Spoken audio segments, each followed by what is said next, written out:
Assalamualaikum warahmatullahi wabarakatuh. Perkenalkan, nama saya Nabila Septifa Wilandra dengan NIM 23231068 dari Prodi Pendidikan IPA kelas E. Di sini saya akan membuat sebuah video pembelajaran singkat yang dimana materinya sistem reproduksi pada wanita.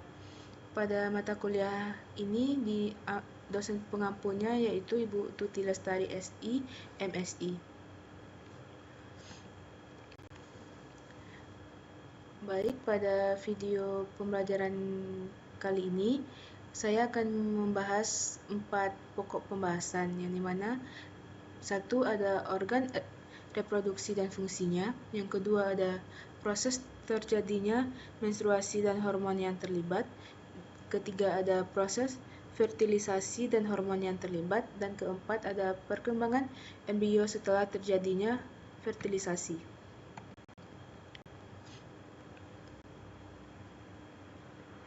Materi pertama yaitu adanya sistem reproduksi, yang dimana kita ketahui sistem reproduksi adalah sistem tubuh yang berkembang biak atau bertanggung jawab terhadap kelangsungan suatu generasi. Sistem reproduksi terdiri dari sistem reproduksi pria dan wanita. Sistem reproduksi wanita adalah serangkaian organ yang terletak di luar tubuh dan di sekitar panggul yang berkontribusi terhadap proses reproduksi. Fungsi utama dari sistem reproduksi wanita adalah untuk menghasilkan ovum dalam proses fertilisasi.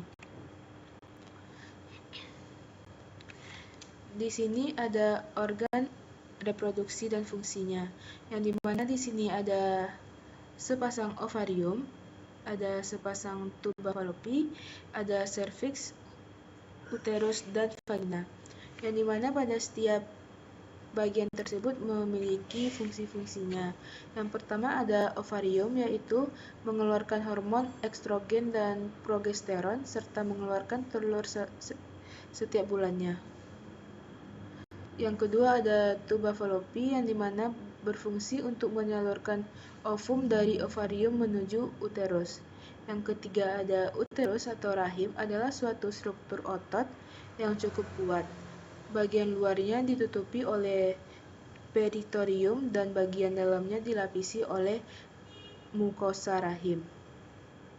Yang keempat ada vagina, yang dimana vagina itu berfungsi sebagai saluran untuk mengalirkan darah haid dan sekret lain di dalam rahim, alat untuk bersegama dan jalan lahirnya pada saat bersalin. Selanjutnya ada fase menstruasi, yang dimana ada 3 pembagian fase menstruasi. Yang pertama ada fase folikular pada hari 1 sampai 13, yang dimana fase ini dikendalikan oleh hormon follistimulating hormone atau FSH yang dihasilkan oleh kelenjar pituitari. FSH merangsang pertumbuhan folikel di ovarium.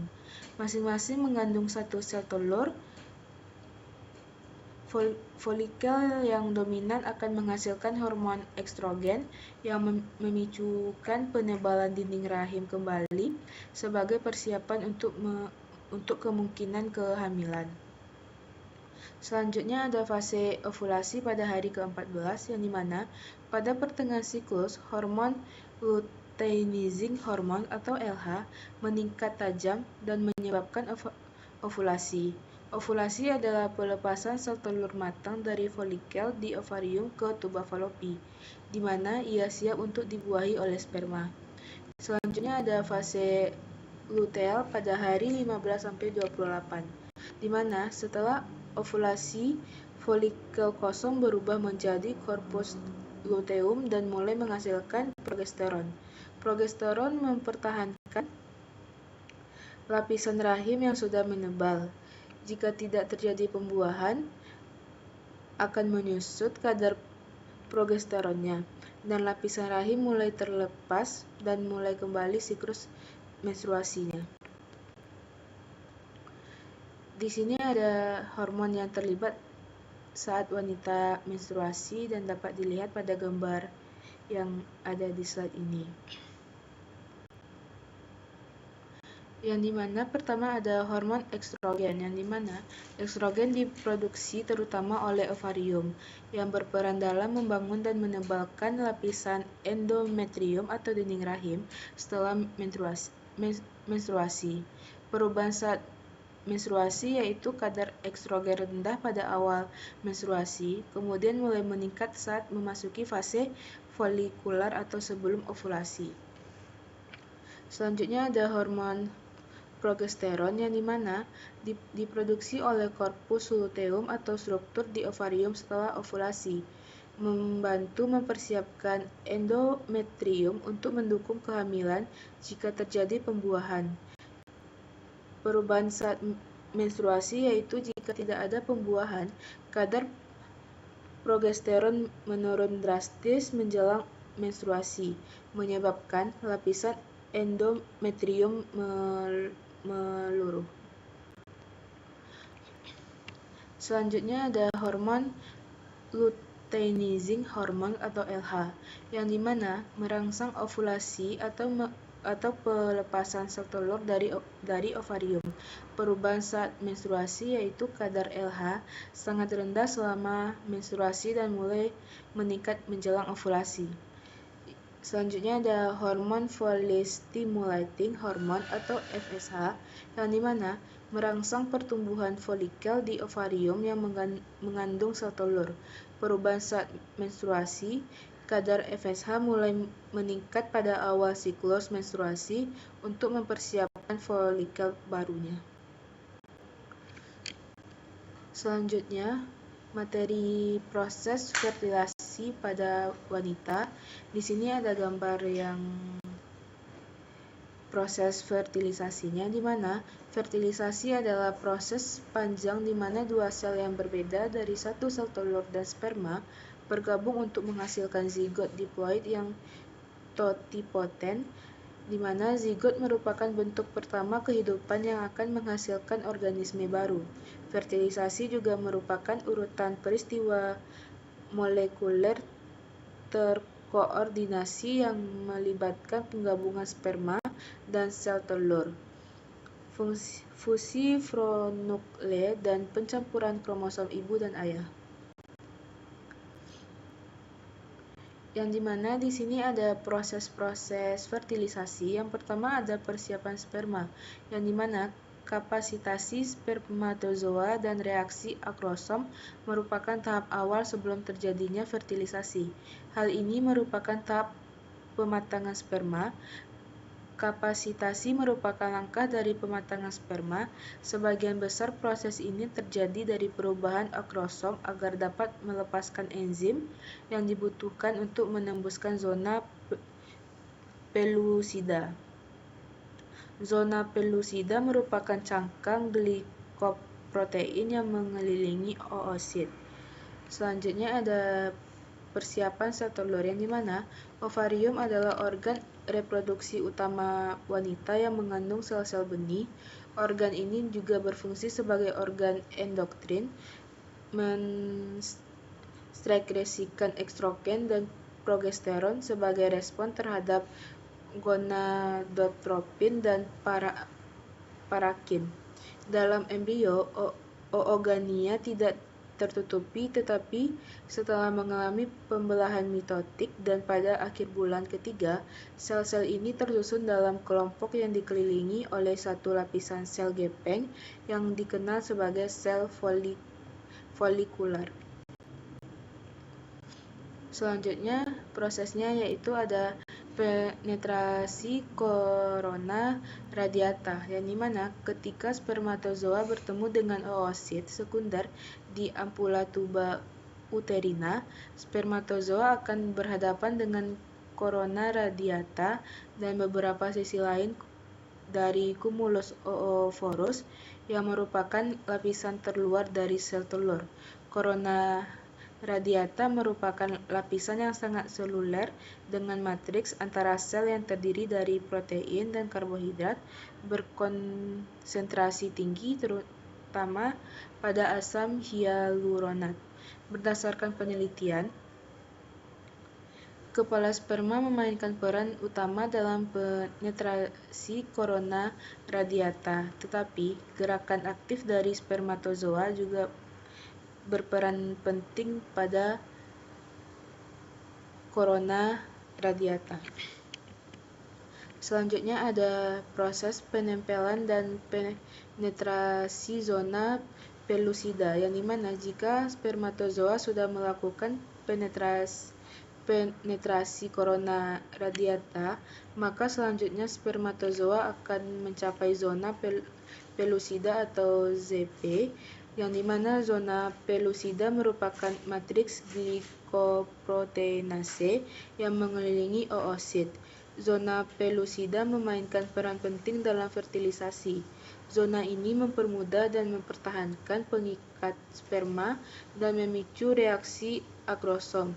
Zona pelusida terdiri dari 4 glikoprotein yang dimana pertama ada ZP1, ZP2, ZP3, dan ZP4, yang dimana ZP2 dan ZP3 bergabung membentuk unit dasar yang berpolimerasi menjadi filamen panjang. Filamen ini dihubungkan oleh jembatan dari ZP1 dan ZP4.